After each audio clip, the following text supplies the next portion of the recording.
Let's go to Montana then and talk to Paul. Paul, thanks for holding.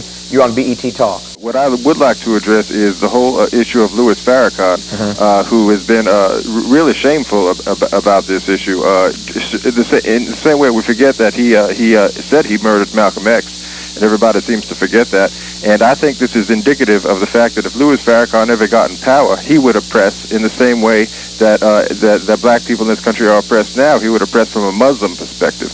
And I would like people to comment on that. And how much money does Louis Farrakhan get from the Sudanese government to keep his mouth shut about this and to lie? Paul in Montana, thank you for your phone call. I'm going to leave the Malcolm X statement alone for the time being. I will, however, pick up on the comment that Minister Farrakhan made some time ago that he did not believe that there was, in fact, slavery in the Sudan. How would you respond to Minister Farrakhan or anybody else who says that this stuff just does not happen, Jane?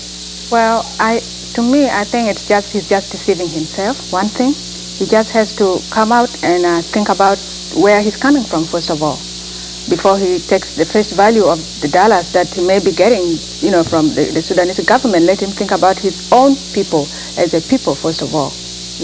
I know he's denying, but I don't know if that's really coming out of him from his own personal conscience.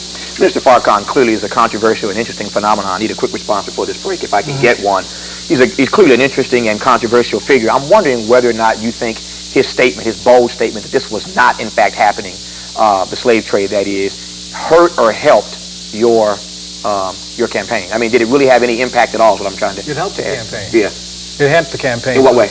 Well, first of all, he's a controversial figure, and there are a number of individuals who would like to get him. So when he made such a statement that flies in the face of all the data and research that exists, it created a media frenzy. So therefore, most of the media, I think, at this point and prior, were not that interested in the issue of the fact that blacks are still being bought and sold, but that there was a black leader that they have controversy with. They're catching in a terrible position for his people. And so this caused the media to come in, and now we have light on the subject that on both horns of Africa, slavery exists.